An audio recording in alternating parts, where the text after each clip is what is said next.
So moving on to the fifth and final piece of content, you know, the man himself, Justin Bieber, shot for Spotify, you know, pretty casual, no big deal. So yeah, tell me about the shoot, man. Like, how did it go? Like, what was the whole experience like?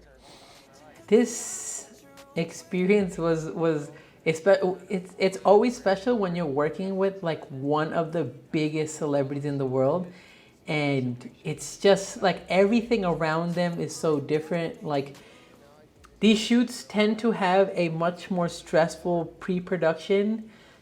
uh, the whole time pre-production is very stressful because everybody is on edge because they obviously want to make sure that everything works out the way it should, because he's a big deal and they have to make sure that everything looks good. They have to make sure when he gets there he likes the way they. So what this was his album release party. It's the day his most recent album dropped, and they created these experiences for fans to come in. And so they made like the Yummy video, like they made a mini set of that, and then they create these rooms that kind of mimic the feeling of a couple of different songs. And then they had a booth where you can recreate the album cover, like that red room right there. And so there's a lot that goes into this, a lot of hard work, and then a lot of people. The bigger the celebrity, the more, what's the right word?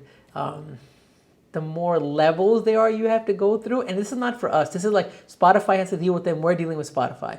So it's really interesting because we go to a shoot like this and you're there like, I don't know, like 6, 7, 8 hours before the shoot actually supposed to start, because you have to get there, get everything ready. And then, one level of person will come in and then they have to report. So by the time Justin Bieber shows up, there's like 5 levels of people that have like came and saw what was happening and get their approval. I always find that to be really interesting, to seeing how everybody is like on edge. And it always happens with these big celebrities because they have the power to come in and be like, you know what, I don't like this, so I'm out. And they can do that. And then there goes all this work that you did and all this money that you spent. So with him, there was obviously a lot of stress going into this, but he turned out to be such a chill, pleasant person. And with different celebrities, sometimes like there's different rules that you have to follow and the things that you can do, can't do. There's like a long list of stuff that the way you're supposed to be. And obviously that it's like way above than just being professional. Like, don't do this, don't do that, don't say this, don't say that. But man, once he came in, he was just like, yo, I'm down. Like, tell me what you guys need. I want to make sure you guys get what you need. And I think that like that's what we were just talking about. Like, that attitude makes our life a lot easier, makes his life a lot easier. His video obviously ends up looking better because he gave us what we wanted. And that's why this was special. It was special because of how big of a celebrity he is, how chill and nice he was. And the content did really well for them. He even reposted it. And sometimes with bigger celebrities, they might not do that. Like, they might not repost the stuff that you create, even if it is for like a brand like Spotify. But man, he was super, super chill and super good to work with. And it's just an interesting experience to like work with somebody who's at that level of celebrity, like in the world.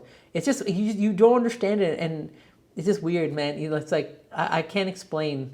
But at the same time, they're just regular ass people. Right, absolutely. And I think that's just like one of the, especially like for people who want to work with celebrities or have already worked with celebrities, you realize that these are just people at the end of the day, you know what I mean? Like, they're no different from me or you. They're extremely talented and gifted at what they do. Yep. But they're just human beings at the end of the day with just real world problems, real world emotions, that you kind of have to take into account and just treat them like people at the end of the day, you know what I mean? That's like a very key thing.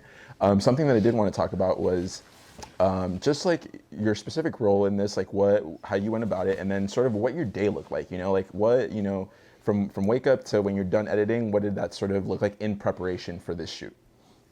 So, well, I think the shoot was scheduled to start around 4, and I'm sure we got in around like 9:30, 10, just to get there extra early to set everything up, make sure we have everything we need, just in case. You just never know.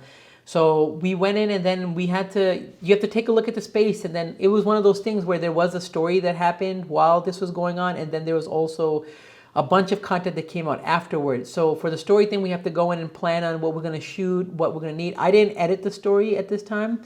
I edited the actual video that we're seeing that's playing. So there's a bunch of content that came out of this. And then Atif and Ronnie did most of the shooting for this particular one. I was on the gimbal. Atif was handheld on a C200, like a big camera, and Ronnie was doing the long shots. And then this is one of those things that, you come in so early and then there's a lot of waiting around. That's another thing people don't realize when it comes to these bigger shoots, there's a lot of waiting around.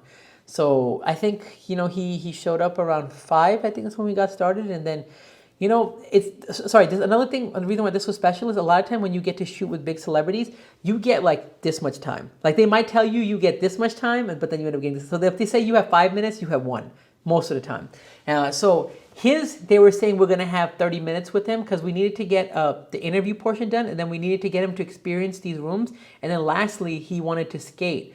So we were worried that he might come in and just skate and not even do the rest of it and then leave. But he luckily gave us, I think, like an hour and a half instead of like half an hour, which is amazing. Like he was there. I mean, eventually we obviously wanted him to skate and have fun, so we like pulled back once we had everything we needed. But him being so open and nice about everything just really made this a very pleasant and memorable shoot. Yeah, absolutely. He's a good dude, man. He's a real good dude. No, that's amazing. And I mean, it's Bieber, man. Like, you kind of set your bar really high. I'm going to let you know right now, like how much higher can you go at this point as far as people you work with? Not much higher. Yeah. I think it's really funny that you say that. There's only like 2 people that are left on my list that I wanted to like shoot. And one of them is Drake, just because it would be great. And the other is Beyonce.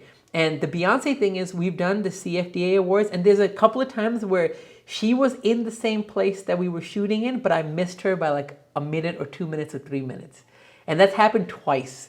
And that made me really sad. But other than that, like honestly, the more you meet people and the more you shoot celebrities, the more you realize that they're really regular people.